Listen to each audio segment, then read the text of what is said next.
Olá, antenados e antenadas de volta, né, com o nosso programa, nosso podcast antenado para você e, curte, compartilha e segue aqui com a gente que sempre tem programa novo toda semana, toda segunda, tá bom?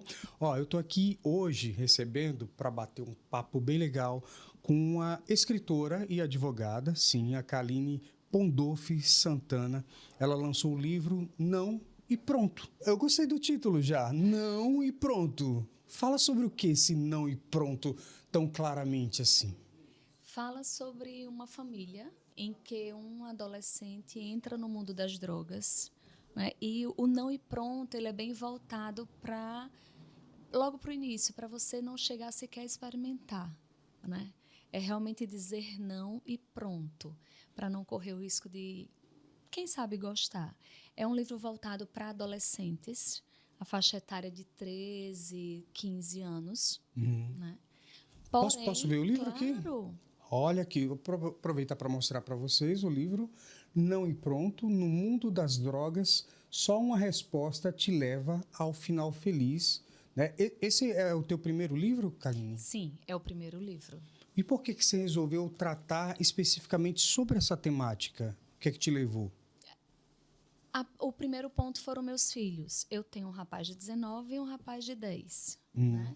E isso sempre me assustou muito. Eu sempre pedi a Deus que no dia que eu fosse mãe, que me livrasse desse mal, porque a droga não interfere só em quem usa, né? Mas na família como um todo. Eu acho que um pai e uma mãe ter um filho usuário não tem dor maior, sofrimento maior. Então foi primeiro pelos meus filhos. E aí, na minha adolescência, eu li um livro, O Estudante, de Adelaide Carraro, que eu indico, é fantástico. E esse livro me impactou muito, que também trata de uma família em que um dos adolescentes entra no mundo das drogas, também. Né? E eu guardei esse livro para, no dia que eu tivesse um filho, o meu filho pudesse ler. E aí, meu esposo foi ser delegado, ele é delegado de Polícia Civil, e foi delegado durante 5 anos, mais ou menos, da Delegacia de Narcóticos. Então, ele trazia muitos fatos para mim, de pais pedindo para prender o filho porque não sabia o que fazia. Deve ser desesperador. Imagina, um pai chegar numa delegacia e dizer isso de fato acontece, prenda meu filho porque ele simplesmente não tem mais o que fazer, não sabe o que fazer. Porque às vezes a pessoa, quando está realmente com problema com a drogadição, ela vende tudo, ela agride os próprios pais. Tem essas histórias, né? Sim, história de tirar o vaso sanitário para comprar droga, tirar azulejo Tirar para o vaso, o vender. vaso, Gente, o vaso sanitário. essa eu não tinha ouvido ainda não. Pois é, eu escutava muitas dessa, né? E aí essas histórias ficavam no meu coração e por eu ser mãe, eu já era mãe, né? Ele era pequeno, mas por não querer que meu filho entrasse nesse mundo, essa minha empatia com esses pais sempre foi muito grande. Né? E aí, eu sou advogada, mas na pandemia eu descobri o mundo do coaching. E fui trabalhar nessa parte de inteligência emocional com adolescentes. Meu rapaz já estava com 17 anos, 16 para 17 anos, ia fazer o Enem, né? Não sabia o que queria ainda. E aí, como eu entrei nesse mundo, eu fiz o coach vocacional, coach de carreira, e montei a minha primeira turma com os adolescentes para poder, com ele, com o meu filho, com os amigos, eu trabalhar. Então, No caso, desde para eles escolherem que que curso curso, fazer, isso, a exatamente. carreira, enfim. Uhum. E aí entrei nesse mundo jovem, né? Trabalhar com jovem. Então, meu olhar sempre foi voltado para o adolescente. Quando foi em 2023, no show de veraneio, né? Eu e meu esposo, nós presenciamos muitos adolescentes de 13, 14 anos usando o cigarro eletrônico.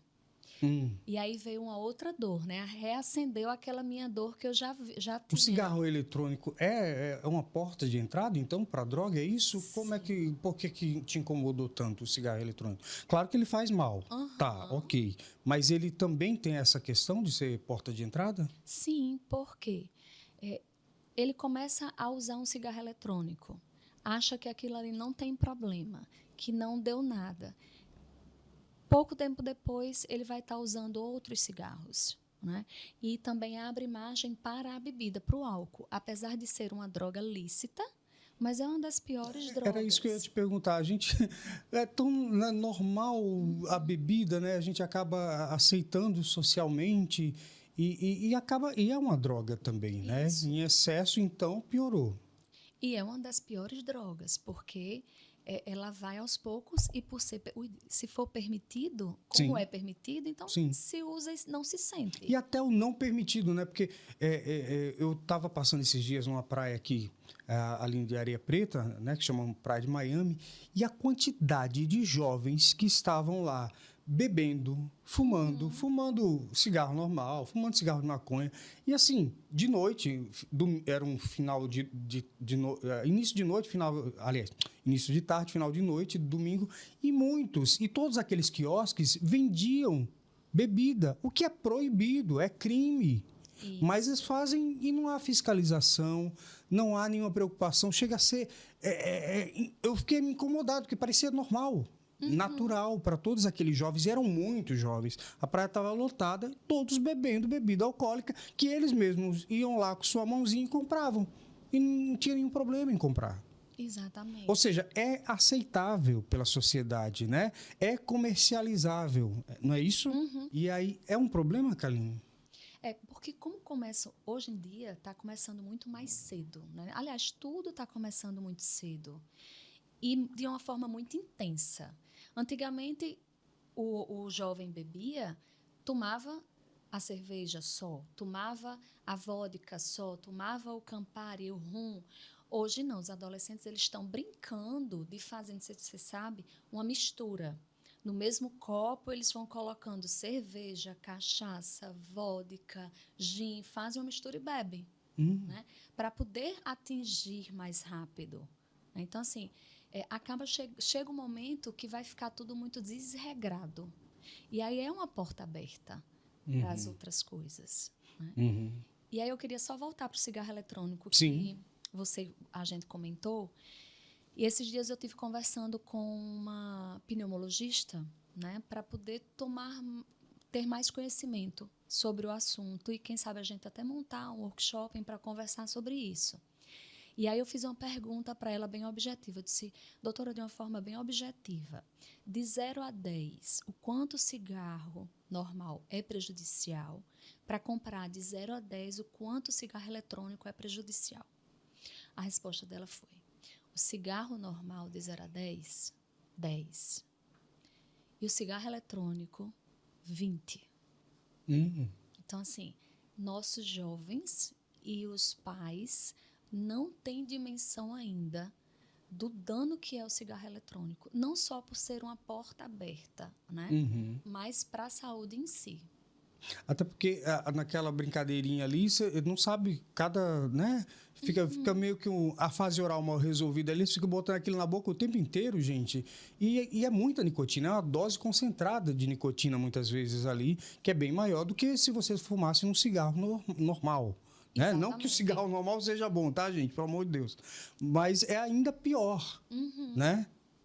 Isso, ela estava comentando exatamente isso, porque a dosagem da nicotina aparenta não ser, mas é bem maior. E é o que vicia realmente, né? E ela ainda disse mais, que são mais de 2.000 substâncias, que a gente não sabe o que tem ali dentro. Tem isso também. E aí é agradável, tem um cheiro bom, né? Não faz moderno, é um iPod que fuma...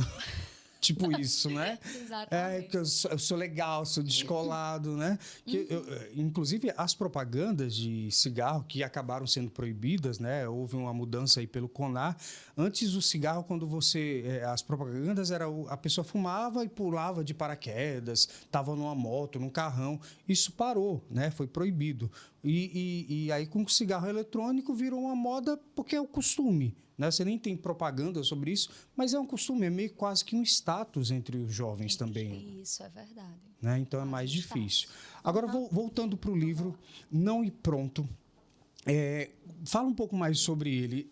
É um livro de ficção, né? Porque tem alguns personagens, como me conta um pouco, que eu fiquei em dúvida sobre isso. Na verdade, quando essa minha amiga trouxe, veio contar a história dos irmãos, né? Quando eu fiz a postagem no Instagram, que ela veio conversar comigo e contar a história desses irmãos, eu fiquei com essa história na mente. Então, eu fui juntando o livro O Estudante, as histórias do meu esposo, a história dela, e aquilo ali ficou guardado, né?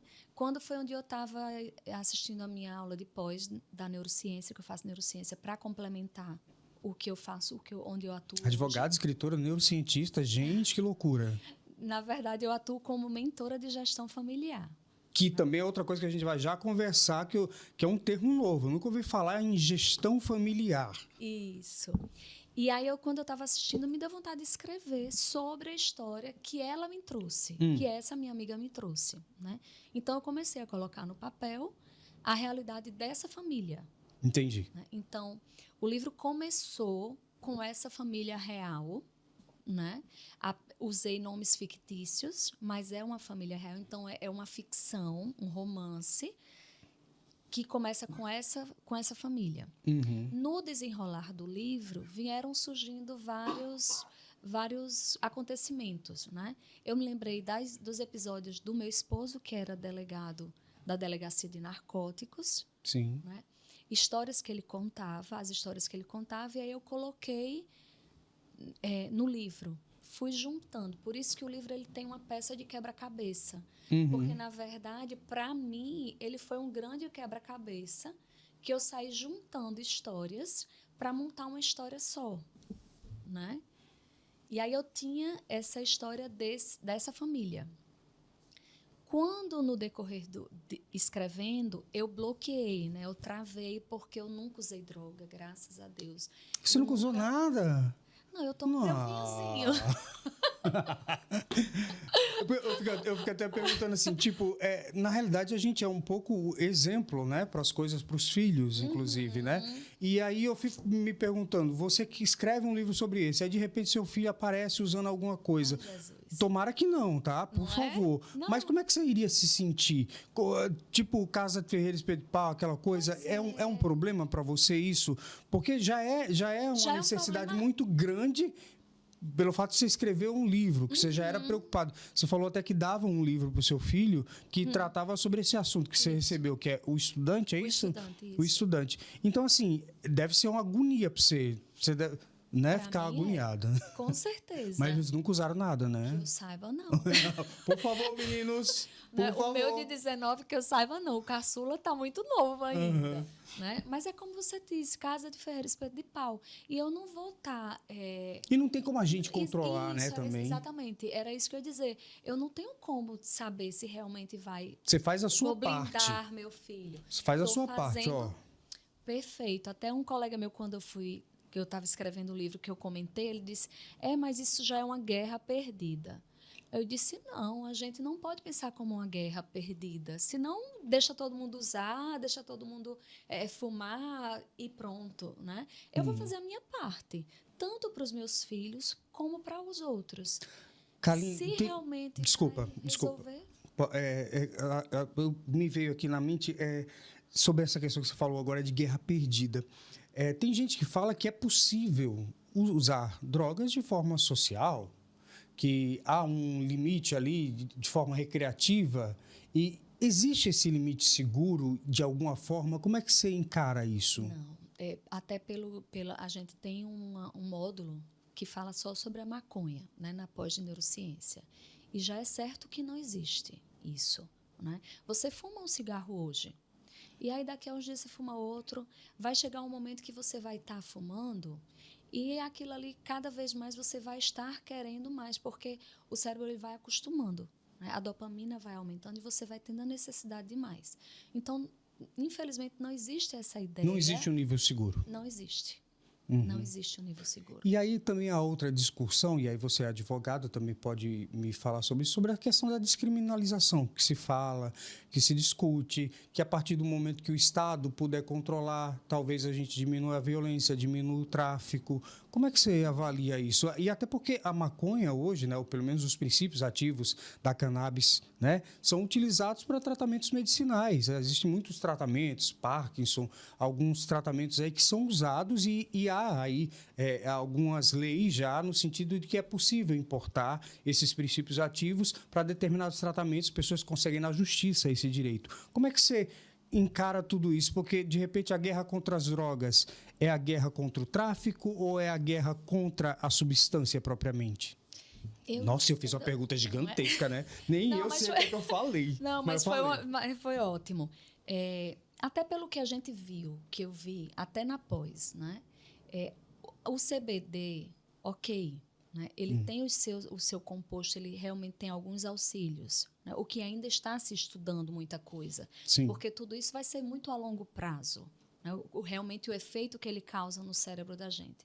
O grande problema está no THC, né? Que hoje em dia... O THC é o do barato. É o do barato, exatamente. Antigamente nós tínhamos uma maconha, digamos assim, leve, né? Hoje em dia não. Hoje em dia ela é uma maconha que vem sendo modificada geneticamente para poder ter um THC mais forte. Hoje em dia é de 80%, né? Comparado às maconhas de antigamente.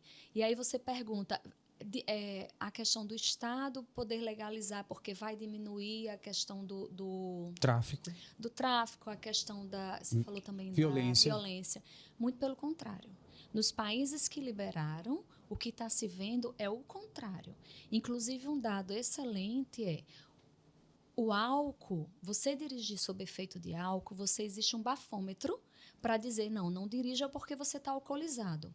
Com a droga, não existe nenhum equipamento que consiga detectar pela quantidade de drogas que existem. Então, hoje em dia, os acidentes que ocorrem nesses países que liberaram acidentes de carro foi muito maior, está sendo muito maior por causa disso. Porque você não tem como controlar quem usou droga e quem não usou e está dirigindo, né? E aí os acidentes acontecem muito mais.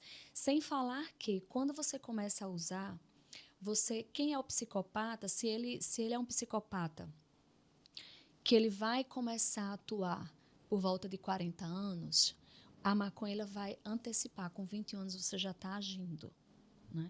E quando você não você acaba desenvolvendo alguns transtornos, que aí causa muito mais problema, principalmente com a violência. Entendi.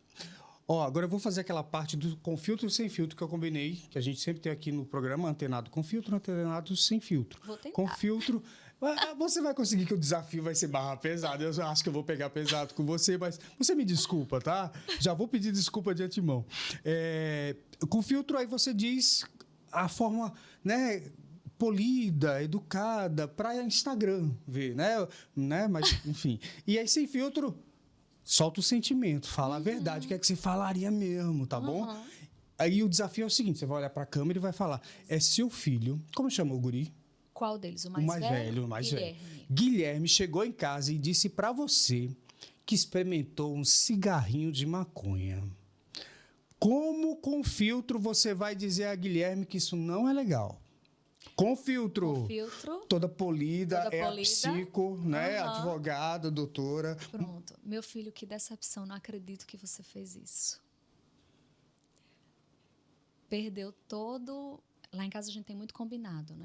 Jogo muita responsabilidade para poder ter os ganhos. Perdeu todos os ganhos que poderia ter. Toda a confiança que eu tinha, deixei de ter. Então, vão ter consequências. Tome. Guilherme, né? Guilherme? Guilherme. Tome, Guilherme. Agora, é aquela mãe louca. Sem filtro? Por favor. Sem filtro? Sem filtro. Eu pego o cinturão... Guilherme, pode falar. Eu pego o cinturão e ele vai aprender na marra. Tome, Guilherme. Vai, ele me conhece. Guilherme, seu caba. Tô dizendo. Não foi difícil não, tá vendo? Não, foi não. Ele foi bem realista. Seria mais ou menos assim. Porque primeiro vinha a conversa e depois vinha o cinturão. Porque a gente é assim, né? No final das contas, a gente tem essa coisa de vestir uma máscara social, né? E de ter aquilo que a gente pensa, que a gente queria dizer, mas às vezes a gente não diz porque, né? É assim com você também? Claro, com todo mundo. Todo mundo usa essa máscara. Né? Principalmente hoje em dia, com o Instagram, como você mesmo disse, né? Nós queremos aparentar perfeitos. A verdade é essa. O que é que te deixa irritada? Porque eu acho que você é tão tranquila, tão calma, tão... Alguma coisa te deixa irritada, Kaline? Deixa. O que, por exemplo? A injustiça me deixa muito irritada e o pré-julgamento. Você dirige? Dirijo. Se um cara passa e diz, tinha que ser mulher, isso te irrita? Já xingou no trânsito? Me irrita porque, modéstia à parte, eu dirijo bem. Olha, tá vendo? Não, tá vendo? Você falou agora uma coisa. Eu morava em Brasília e aí uma vez, gente, eu tive muita raiva que o homem me chamou de vaca. Ai, Pra meu mim foi Deus. o pior xingamento que eu já poderia ter recebido, né? Eu ri muito nesse E dia como é de que você raiva. reagiu? Como é que você reagiu? Eu fiquei na hora eu fiquei meio desorientada, né? Eu disse, eu não acredito no que ele me Porque chamou do de... nada, né? Aham. Do nada eu faria... Mó. Seu ridículo. Agora, Kaline, esse é o primeiro livro. Sim. Onde você quer chegar com ele? Você também faz palestras. Você me falou de uma coisa que eu achei super interessante. Depois a gente volta a falar do livro, mas para retomar isso, do gerenciamento...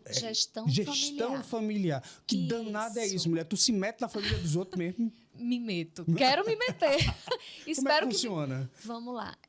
Mentoria de gestão familiar, né, foi um termo que eu criei no sentido de mostrar mais fácil, principalmente para os homens, para os pais, para os esposos, para os donos de casa, de que a família é o nosso primeiro empreendimento.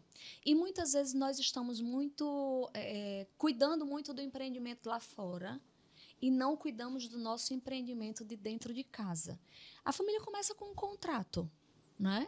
O casamento é um contrato, civil. Né? Mesmo que você não case no papel, mas a partir do momento que você junta os panos, né, você está assinando um contrato né, implícito, mas está. Sim.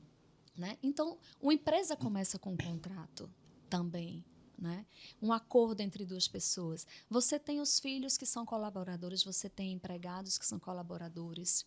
Se você não cuida daqueles seus filhos... Os patrimônios estão ali atrelados, Isso, né? Exatamente. Você tem uma gestão administrativa, você tem uma gestão financeira dentro de casa, você tem um RH. Se você olhar, você tem tudo que a empresa tem, com um agravante. Uma empresa normal, você pode demitir seu funcionário. Mas na sua família, você não vai demitir seu filho. E tem uma coisa que é muito capitalista de pensar, mas a empresa visa lucro, né? Busca lucro. Qual o lucro do casamento? Tem meu bem, depois meus bens... Se você não cuidar, ela vai lhe dar muito prejuízo. O lucro não é um lucro financeiro, né? É um lucro de pessoal, é um lucro que você cresce social, junto, né? social. Mas se você não cuidar, você traz um prejuízo financeiro também. E um prejuízo social. Não é verdade? E psicológico. Porque primeiro é tudo meu bem, depois é meus bens para lá, meus bens para cá, né? Tem essa piadinha, né? Pois é, né? Então, assim, é como um todo. Então, e aí, como é que funciona esse trabalho seu de coaching, né? No caso, da mentoria de gestão familiar? Eu trabalho com os adolescentes em duas vertentes. Trabalhando a identidade do adolescente, ajudando ele a se conhecer, porque nós, como adultos, não nos conhecemos. Não é verdade? Imagine um adolescente que está naquela transição entre criança e adulto, né? Um momento nós tratamos eles como criança e em outros momentos como adultos. E eles não sabem que eles estão nessa busca. Um outro momento é com a parte vocacional. Né? Eles estão ingressando no Enem, o que é que eles querem ser. Eu mesma estou me descobrindo. Isso, eu mesma estou me descobrindo agora como escritora, como mentora. E aí a gente quer exigir de um adolescente que ele descubra de uma forma de repente. Né? E aí eu vou dando esse auxílio, esse norte. Né? Com os pais, a mentoria trabalha exatamente esse como chegar no filho, a forma de como abordar, a forma de como educar, de como agir. Kaline, mas a sua educação é perfeita? Não, não é. Ninguém tem uma educação perfeita, né? Eu vou ter vários erros, eu cometo vários erros, mas eu tento acertar também. E se eu tento acertar, por que eu não posso ajudar quem também quer tentar acertar? Né? E quando eu escuto também outros pais, eu trago para mim. A gente brinca muito no coach, que a gente, quando nós estamos atendendo alguém, é como se nós estivéssemos nos atendendo também. O que a gente fala para o outro serve para a gente também. É até um exercício de empatia, né? Sim. Porque tem que servir mesmo. Não dá para a gente aplicar nos outros aquilo que a gente não serve para nós. Pronto, você falou uma coisa ótima. Por que eu fui atuar na parte de família? Né? Exatamente por causa disso. Porque é o que eu busco desde o princípio. No dia que eu decidi criar uma família, né, com meu esposo, eu trabalho minha família todos os dias. Então, se eu trabalho minha família todos os dias, eu acordo por ela e durmo por ela. Meu primeiro pilar é ele e vai ser sempre ele. Por que eu não vou passar para os outros isso? Né? Por que eu não vou ajudar os outros também a ter esse olhar e ter essa dinâmica dentro de casa? Né? Então, Entendi. assim, eu não busquei trabalhar com empresas, mulheres, empreendedores, CEOs, não. Eu quero trabalhar a família porque é o que eu me dedico todos os dias. Muito bom. E agora, voltando para o livro, quem quiser conhecer o livro, como é que faz? Pode ir lá no meu Instagram, @KalinePondoff. Kaline com 2 L's. Pondoff, Pondofe. Entrar em contato comigo por lá, ou na bio também tem um link para vender no Eduz, na plataforma Eduz. Bacana. E aí, gente, o livro tá à venda, disponível aí, e realmente é interessante, porque ele traz essa linguagem meio ficcional, são assuntos reais, mas ao mesmo tempo tratados ali com um toque ficcional, e acaba sendo direcionado para um público mais jovem. Ele é direcionado para o adolescente ou é para a família toda para também? Família, pois é. Quando eu escrevi para o adolescente. E aí, como eu não era escritora, eu não sabia se realmente dava certo. Eu entreguei, meu esposo entregou para um amigo dele, Marcelo Alves, doutor Marcelo Alves, que é procurador federal e é membro da Academia Norte Rio Grandense de Letras, escreveu vários livros, para ele ler, né, e dizer alguma coisa, porque estava eu e meu esposo perdidos. E aí, quando ele leu, que ele veio dar o feedback, ele disse: Kaline, está excelente, eu não mudaria nada, e eu não acho que é só para os adolescentes, não, isso é para os pais também. Então, assim, é para a família toda. E o que é mais interessante do livro, que eu acho mais interessante do livro, além de tratar fatos reais, eu disse a você que começou com uma família, né? O relato dessa minha amiga. E aí, no decorrer do processo que eu travei, eu nunca tinha usado droga, que eu até comecei a conversar, mas aí não terminei. A gente sai embolando aqui as coisas, né? Muita conversa. É porque tá gostoso e aí a gente vai desenrolando.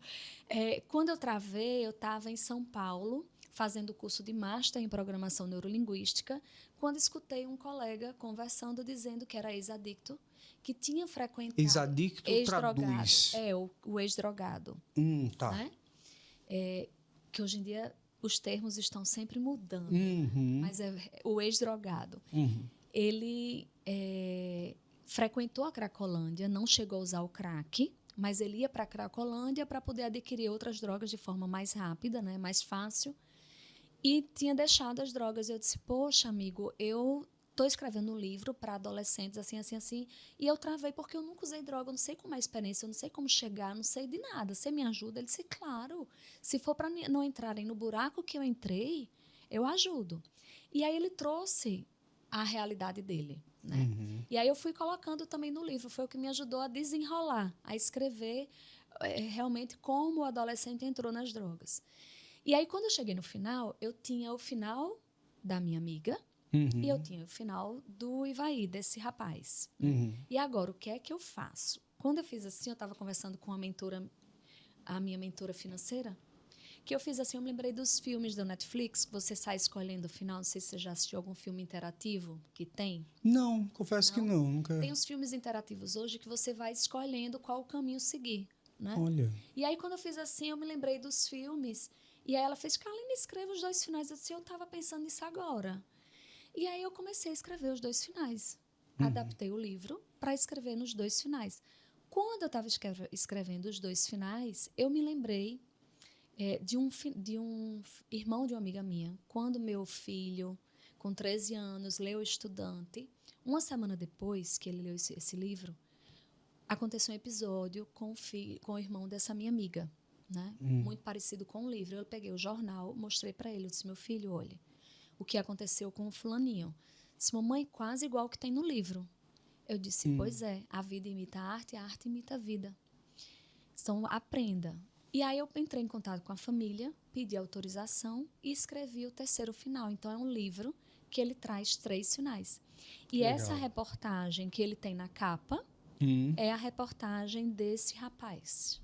Que legal. Kaline, queria te agradecer, desejar muito sucesso. Espero que muitas pessoas leiam o livro e que ele acabe ajudando aí as pessoas para dizer esse não e pronto. Queria que você usasse aí a nossa câmera para falar com quem estiver ouvindo e o seu recado final sobre essa questão, sobre a questão das drogas, que as pessoas devem realmente se afastar e por quê.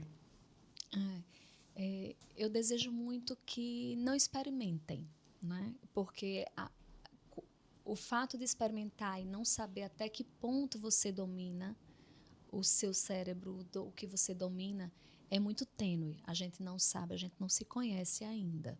Então, eu desejo muito que não experimentem, que não entrem nesse mundo, porque não se destrói só a pessoa em si, destrói a família como um todo. Então, é o meu maior desejo. Ok, muito obrigado. Eu que agradeço. Gente, tchau para vocês e a gente volta no próximo programa. Tchau.